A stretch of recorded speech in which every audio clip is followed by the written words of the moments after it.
Assalamualaikum warahmatullahi wabarakatuh. Selamat pagi anak-anak. Kita bertemu kembali dalam mata pelajaran produk kreatif dan kewirausahaan. Pada kompetensi dasar yang ke-9 ini tentang menganalisis pemasaran produk. Anak-anak, untuk pertemuan pertama kita akan mempelajari tentang pemasaran produk usaha. Silakan kalian perhatikan materi selanjutnya. Terlebih dahulu kita harus mengetahui apa itu pemasaran. Menurut Philip Kotler, pemasaran atau marketing adalah kegiatan mengidentifikasi dan memenuhi kebutuhan manusia dan sosial. Menurut American Marketing Association atau AMA, bahwa pemasaran adalah suatu fungsi organisasi dan serangkaian proses untuk menciptakan, mengomunikasikan, dan memberikan nilai kepada pelanggan untuk mengelola hubungan pelanggan dengan cara yang menguntungkan organisasi dan pemangku kepentingannya. 2. Hal-hal yang dipasarkan ini meliputi barang, jasa, acara, pengalaman, orang, tempat, properti, organisasi, informasi, dan ide. Sekarang kita akan bahas satu persatu ya. 1. Untuk barang. Barang-barang fisik ini merupakan bagian terbesar dari usaha produksi dan pemasaran di banyak negara. Ini misalnya barang-barang berupa minuman, kalengan, kemasan, dan beku. Selain itu juga bisa berupa produksi mobil, kulkas, televisi, mesin, dan sebagainya ya.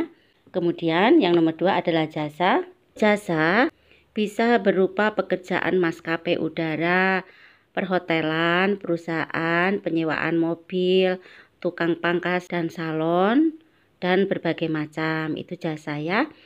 Nomor 3, acara. Pada sektor ini seperti seni pertunjukan, kemudian membuat sebuah acara atau pegelaran yang berfokus pada masyarakat, misalnya mempromosikan barang-barang tertentu seperti pameran dagang pertunjukan seni, kemudian acara ulang tahun perusahaan, dan sebagainya ya. Pemasaran menggunakan acara ini diperlukan agar khalayak dapat mengetahui bahwa acara tersebut sedang berlangsung. Ini contohnya Asian Games ya 2018 kemarin. Jadi di televisi itu sering adanya iklan-iklan Asian Games ya. Kemudian yang nomor 4 adalah pengalaman. Pada pengalaman ini memadukan beberapa jasa dan barang sebuah perusahaan ya, sehingga dapat menciptakan, memamerkan, dan memasarkan pengalamannya. Ini contohnya adalah bercerita tentang beberapa hari atau beberapa minggu ada di kamp baseball, kemudian bermain dengan legenda-legenda baseball yang telah pensiun, wawancara, kemudian mengadakan simfoni orkestra selama 5 menit, mendaki gunung Everest dan sebagainya ya. Nah, itu diceritakan semuanya agar apa yang diceritakan itu dapat menarik perhatian khalayak. 5. Orang. Saat ini keberadaan public figure seperti artis ya, kemudian musisi, dokter, pengacara, dan sebagainya itu adalah profesi. Nah, mereka itu membutuhkan pemasaran atas diri mereka sendiri agar mereka dapat tetap eksis dan berlanjut karirnya. Contohnya ya, Dian Sastrowardoyo, Maudy Ayunda, dan banyak lagi ya. Nah, mereka itu mampu menarik perhatian banyak orang atas image baik yang melekat pada diri mereka, sehingga produk-produk yang diiklankan oleh mereka itu akan laku besar dalam masyarakat. 6. Tempat. Baik kota, negara maupun kawasan-kawasan yang ada di wilayah ini secara aktif untuk menarik turis, kemudian pabrik ya, kantor pusat perusahaan, dan pemukiman baru. Kemudian tempat-tempat itulah dipasarkan sehingga berperan penting untuk menarik minat pengunjung ke tempat tersebut. Ini contohnya pembuatan area khusus untuk kuliner dengan tema tertentu. Bisa juga pengelola ini memasarkan dan mengembangkan tempat tersebut sebagai salah satu upaya untuk menarik minat wisatawan untuk berkunjung ke daerah tersebut gitu ya. Jadi memasarkan tempatnya. Kemudian nomor 7 adalah properti. Properti ini perumahan ya.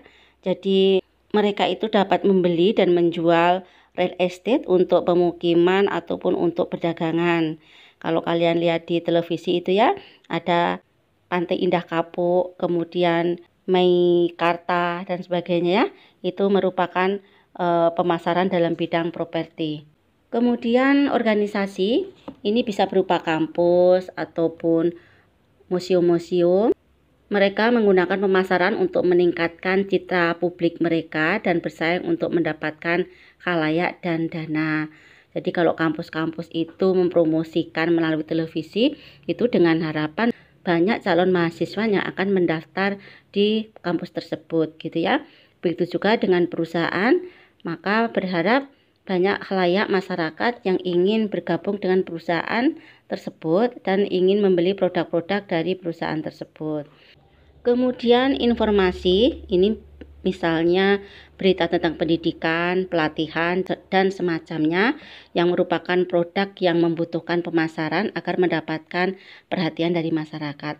Contohnya ini majalah otomotif, kemudian majalah Kawanku, dan sebagainya ya.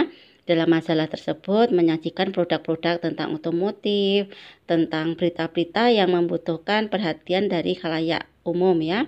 Misalnya tentang model-model mobil, kemudian gaya hidup anak muda dan seterusnya.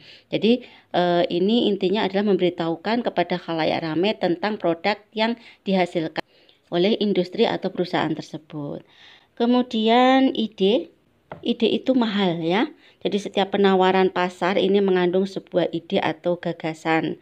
Contohnya ini produk kosmetik merek Wardah ya, memiliki ide dasar membuat dan menjual kosmetik yang kandungannya halal dan aman untuk kaum muslimah dan sebagainya. Jadi ide-ide ini merupakan salah satu unsur yang sangat penting sekali untuk menarik perhatian para masyarakat. Pihak-pihak yang melakukan pemasaran itu disebut pemasar menurut Philip Kotler.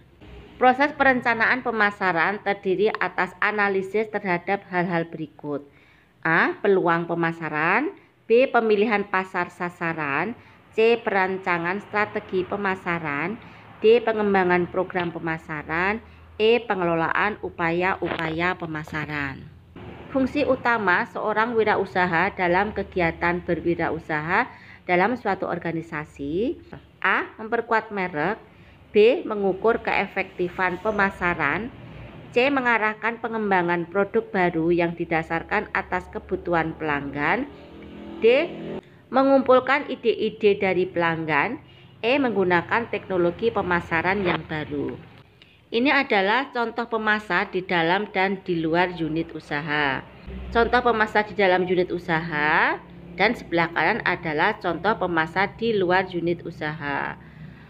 Untuk pemasar di dalam unit usaha ini sebagai pemilik usaha, kalau di luar unit usaha ini sebagai distributor.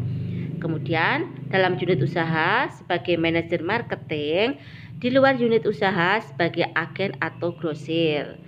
Di dalam unit usaha sebagai supervisor marketing, di luar usaha sebagai pengecer. Dalam unit usaha sebagai sales, kalau di luar usaha sebagai reseller online. Dalam unit usaha, admin dan informasi produk atau jasa. Di luar usaha itu sebagai dropshipper. Dalam unit usaha itu bagian penjualan produk langsung. Di luar usaha itu sebagai freelance sales. Anak-anak, demikian tadi materi yang Ibu sampaikan. Terima kasih atas perhatiannya. Assalamualaikum warahmatullahi wabarakatuh. Selamat pagi.